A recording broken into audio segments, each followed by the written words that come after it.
5, 4, 3, 2, 1.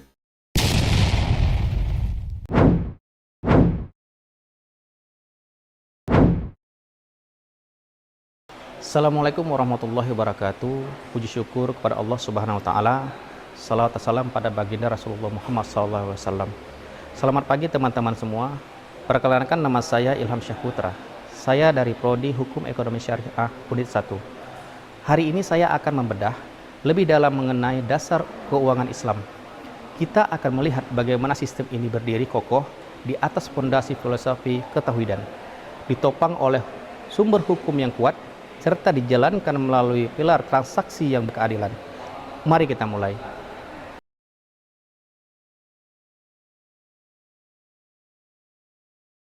Halo semuanya, selamat datang di Bedah Materi kita. Hari ini kita bakal bongkar habis-habisan cetak biru dari sebuah model ekonomi yang mungkin kerasa jauh banget dari apa yang biasa kita hadapi sehari-hari. Nah, mumpung udah di sini, yuk langsung aja kita selami gimana sih sebenarnya struktur arsitektur keuangan Islam ini dibangun dari nol sampai berdiri kokoh. Buat peta jalan kita hari ini rute yang bakal kita lewati. Pertama, kita bahas mitos versus realitas. Terus, kita gali fondasinya.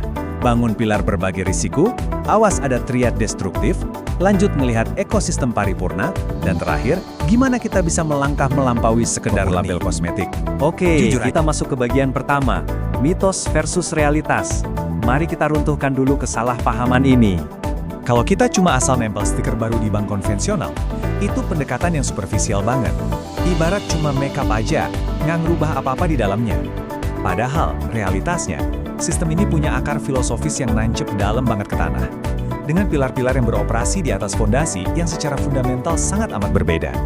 Coba deh bayangin sebuah blueprint atau cetak biru untuk rumah anti gempa. Di lantai paling bawah, kita punya landasan filosofis yang nahan semua bebannya. Naik ke tengah, ada kerangka hukum yang super kokoh. Dan di lantai atas, ada pilar-pilar transaksi yang nyangka atap. Prinsip dasarnya sederhana. Setiap transaksi itu pada dasarnya boleh, kecuali ada bukti kuat yang larang. Jadi seluruh bangunannya benar-benar terlindungi. Lanjut ke bagian 2. Fondasi dan filosofi.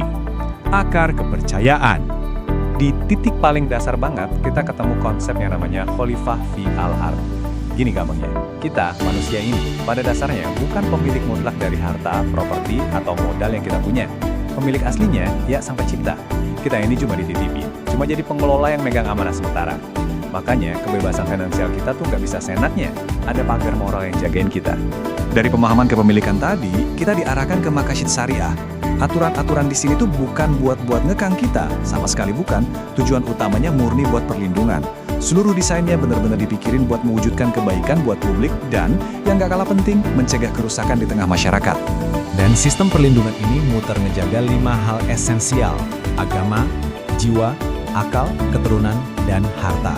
Prakteknya gimana sih? Misalnya pelindungan harta, itu berarti sistemnya dirancang supaya masyarakat aman dari penipuan atau investasi bodong. Atau pelindungan jiwa, berarti nggak boleh tuh ada monopoli eksploitatif yang matiin rezeki orang lain. Bener-bener perlindungan yang berlapis. Masuk ke bagian 3, pilar berbagi resiko, dan fondasi hukum transaksinya. Kalau ngomongin struktur penyangganya, kita lihat dari mana sumber hukumnya berasal. Alirannya tuh sangat logis dan berjenjang. Mulai dari teks utama yaitu Al-Quran buat natapin prinsip-prinsip globalnya. Terus diturunkan jadi lebih teknis lewat As-Sunnah. Nah pertanyaannya, buat instrumen keuangan modern yang ribet-ribet itu gimana? Disinilah fungsi ijma atau konsensus ulama dan kias alias analogi hukum. Jadi jangan salah, sistem ini tuh benar-benar hidup dan selalu relevan sama zaman modern. Nah, di sini nih kita ketemu game changer-nya. Kalau di model konvensional, risiko gagal bayar itu seringkali dilempar habis-habisan ke satu pihak aja, yaitu si peminjam. Tapi struktur keuangan Islam nolak keras praktek ini. Konsepnya diganti total jadi risk sharing atau berbagi risiko. Untung atau rugi, ya ditanggung adil bareng-bareng, karena kedua pihak itu berdiri sebagai mitra sejati. Keren kan? Dari situ, lahir satu aturan emas yang luar biasa. Al-khunum bi al-kurmi. Simpelnya gini. Keuntungan sejati itu nggak akan pernah lepas dari risiko. Di dalam cetak biru ini, kamu nggak bisa seenaknya klaim keuntungan kalau kamu sama sekali nggak bersedia ikut nanggung risiko struktural dari usaha tersebut. Benar-benar keadilan yang nyata. Makanya selalu dituntut kewajiban adanya underlying asset. Uang itu kan aslinya cuma alat ukur, cuma alat tukar. Dia nggak bisa tiba-tiba beranak pinak sendiri tanpa penciptaan nilai yang real. Tiap transaksi itu wajib banget dikaitkan dan dialirkan langsung ke sektor real buat nyiptain keuntungan ekonomi yang beneran ada wujudnya. Ini trik ampuh buat mencegah terciptanya gelembung-gelembung ekonomi yang ilusionis.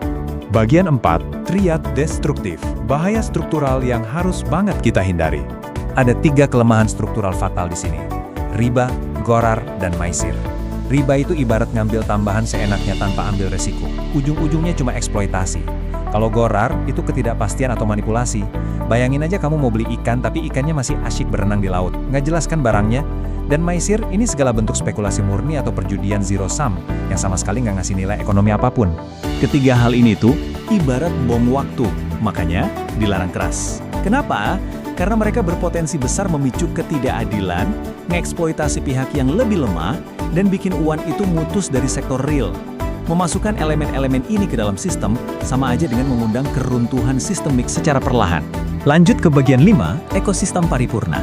Rencana utama dari sistem terintegrasi ini, coba bayangin sebuah siklus infinity atau tak terhingga yang gerak terus-menerus. Ini bukan cuma tentang urusan perbankan loh, ini sebuah ekosistem paripurna. Sektor komersial yang tugasnya nyiptain pertumbuhan, ngunci mulus banget sama sektor sosial, kayak zakat, infak, sedekah, dan wakaf. Jadi yang satu sibuk memproduksi kekayaan, yang satunya lagi mastiin pemerataan, dan ngasih jaring pengaman, saling melengkapi dengan sempurna. Target ekonomi makro dari semua rancangan besar ini tuh simple tapi powerful. Harta nggak boleh diam atau sekedar ditimbun. Kekayaan itu harus didorong supaya terus ngalir tanpa henti ke dalam masyarakat, biar bisa ciptain nilai yang berkelanjutan. Kita nggak mau duit itu cuma terpusat dan muter-muter eksklusif di kalangan segelintir elit aja. Dan akhirnya, bagian 6, inspeksi akhir.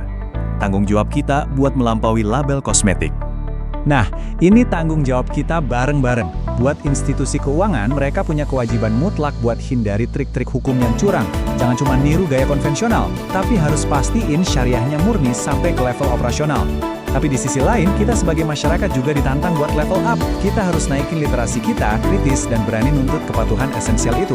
Jangan gampang puas cuma sama kemasan luarnya aja. Sebagai penutup, saya mau ninggalin kalian dengan satu pertanyaan buat direnungin bareng nih.